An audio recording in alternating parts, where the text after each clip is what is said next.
Halo guys, Danang di sini dan kali ini kita akan bahas tentang 5 jurusan kuliah sepi peminat dengan peluang kerja tinggi. Galau akan pilihan jurusan kuliah itu problema yang paling banyak ditimpa calon mahasiswa yang sebentar lagi bakal menjalani bangku perkuliahan. Titik pertimbangannya dari segi minat dan bakat, passion, dan juga latar belakang universitas. Gak sedikit juga kalangan siswa yang memilih jurusan yang sekedar favorit di lingkungan pertemanannya.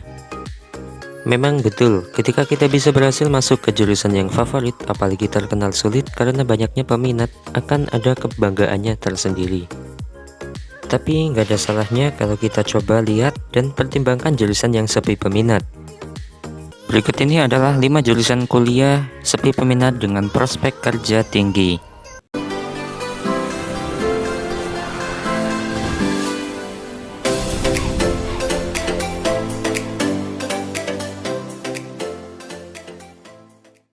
Pertama, ilmu aktuaria. Nggak bisa dipungkiri kalau ilmu aktuaria itu memang selalu dibutuhkan oleh banyak sektor di industri. Di antaranya sektor asuransi lah yang punya kedesakan akan kebutuhan paling tinggi. Perusahaan asuransi yang terus menghadapi tantangan kompleks memerlukan pengelolaan risiko. Belum lagi jumlah aktuaris di Indonesia yang masih minim. Bayangkan saja, Persatuan Aktuaris Indonesia atau PAI menyebutkan bahwa jumlah aktuaris pada tahun 2016 baru mencapai 399 di Indonesia. Angka ini sudah mencakup kalangan mahasiswa maupun asosiat. Padahal pada kenyataannya, bagian asuransi jiwa tersendiri perlu 204 ahli dan 306 agen aktuaris. Segini baru satu institusi dari bagian asuransi, belum kehitung yang lainnya seperti asuransi sosial dan regulator keuangan. Karena terbilang sedikit, maka penyedia jurusan ini juga masih kurang di Indonesia. Hal ini tentunya nggak menutup kemungkinan untuk kamu mengambil jurusan ini. Malahan, ini membuka gerbang kesempatan buat kamu yang tertarik untuk mengambilnya di luar negeri.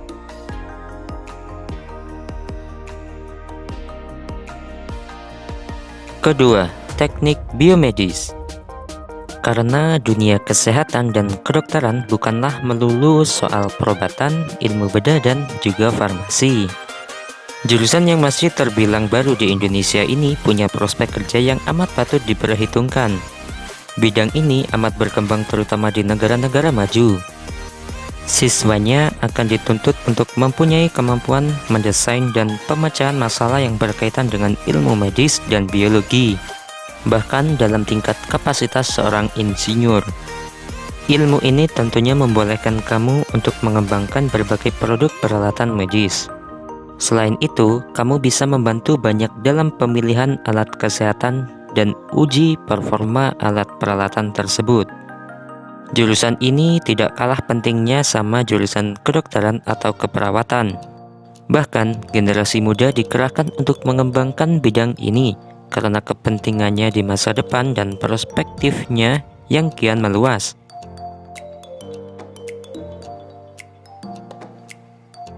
Ketiga, fisioterapi. Siapa sangka kalau jurusan yang sering disalahpahami sebagai ilmu urut atau pijat ini menyimpan banyak peluang ke depannya. Fisioterapi sebenarnya mempelajari anatomi tubuh, biologi, dan ilmu kesehatan. Fisioterapi masih terdengar amat asing di telinga banyak orang, meskipun persaingannya yang minim dan peluang kerjanya terbuka amat lebar. Fisioterapi bertumpu pada penanganan otot, sendi, dan tulang beserta jaringannya yang bisa dilakukan dengan bantuan alat bantu maupun tidak.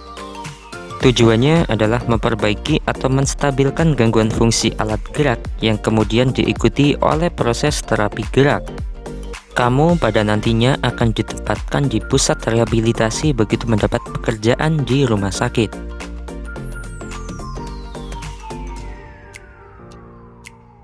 Keempat, teknik penerbangan dan aeronautika.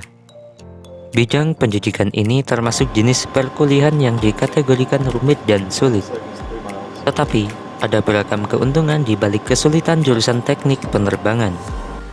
Karena minimnya jumlah institusi atau akademi yang menawarkan bidang ini, kamu harus lebih cermat dalam memilihnya dan mempersiapkan diri untuk mengikuti tes masuknya.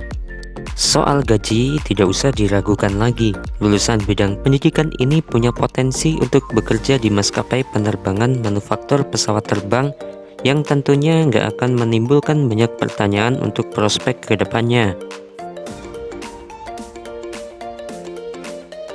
Kelima, oceanografi. Oceanografi mempelajari mengenai berbagai aspek kelautan seperti dinamika ekosistem, organisme laut, gelombang, arus samudera, geologi dasar laut, dan lain-lain. Seperti yang kita semua tahu, mayoritas wilayah Indonesia diliputi oleh perairan. Di satu sisi juga Indonesia sedang menguatkan sektor maritimnya. Tentunya, kedua hal ini mensupport keputusan dalam memilih jurusan ini. Relevansi akan misi tersebut membuat ilmu yang kamu pelajari menjadi semakin amat berharga. Tidak heran kalau lulusan dari jurusan ini banyak dicari, terlebih gaji yang ditawarkan juga cukup tinggi.